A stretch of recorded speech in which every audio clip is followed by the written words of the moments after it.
The Guardian. Virtual experience. Headphones check. At least 80,000 people in the US are currently in solitary confinement. You will be in solitary confinement just 9 minutes. Many people are here for years. I chipped his tooth and split his chin open. Welcome to your cell.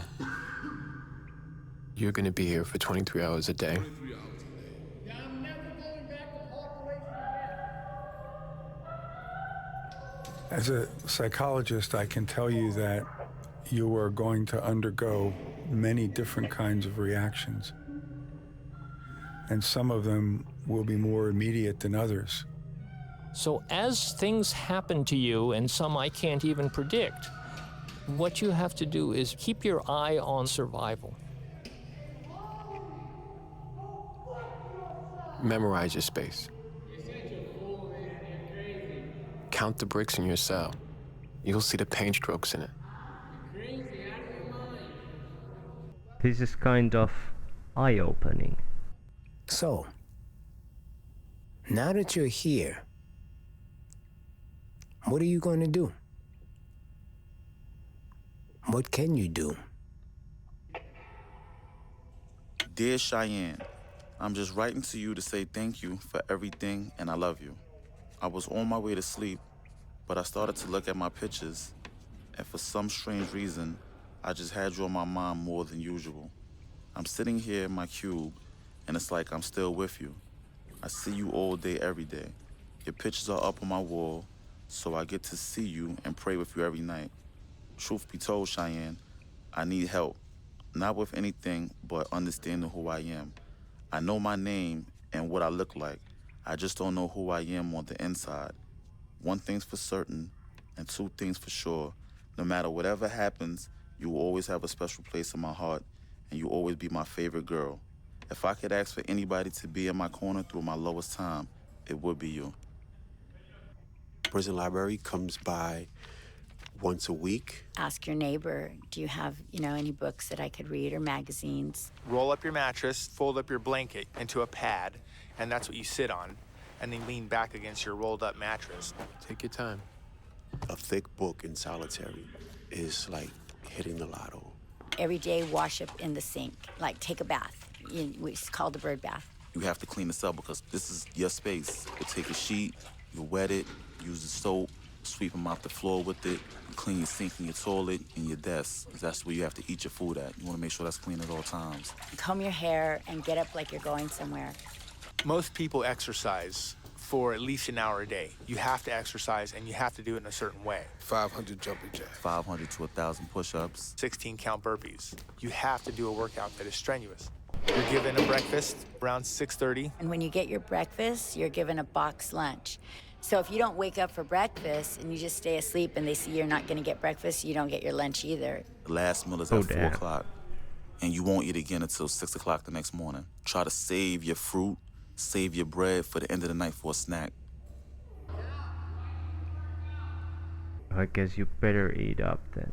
Prison officials decide who goes into solitary. You can go in for assault,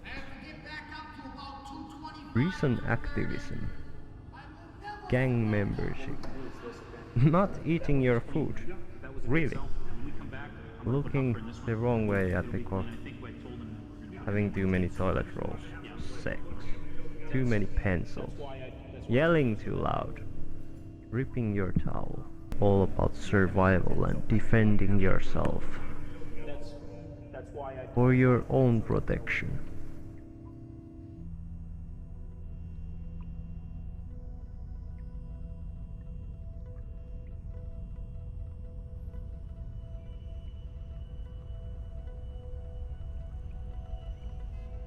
The night is worse than the day. There is nothing to do at night. You start thinking about the things in your life and moments that you were happy and use that to escape. At first, I dreamed about being home and even being Superman and flying and all of that. They were very similar to the dreams I had when I was free. But then my dreams took a turn, and I found myself incarcerated in my dreams. Even in my dreams, I'm locked up.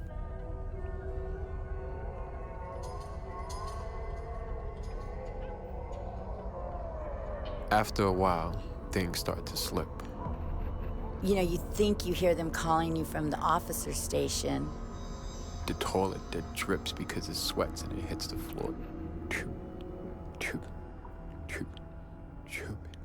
Stupid. Whoa. I find myself floating.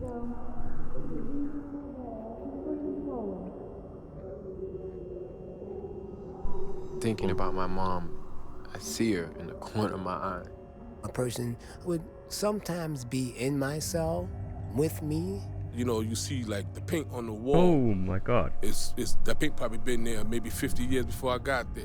So you start seeing figurines. There are high rates of suicide and self-harm. People Okay, turn on so I'm themselves. It's starting to almost lose like my you mind. want to feel alive.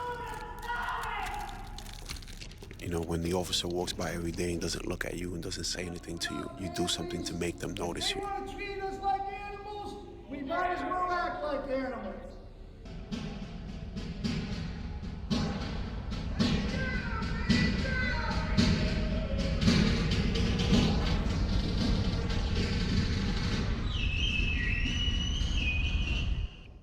One of the things that we've begun to learn really over the last, I want to say, decade or so, is that there are physical and physiological consequences of being deprived of human social contact, so that people's brainwave patterns are altered, their biological reactivity changes in the absence of other people. Obviously, the longer somebody is in solitary confinement, the greater the dose of the experience or the exposure, the greater we expect the negative consequences to be. And certainly people who are in these environments for many months or years on end have to change and transform who they are, and so they're damaged. That actually really speaks to me. I was saying that really speaks to me because I'm kind of an introvert, and there's days when I'm actually scared of people, so I don't go out that much.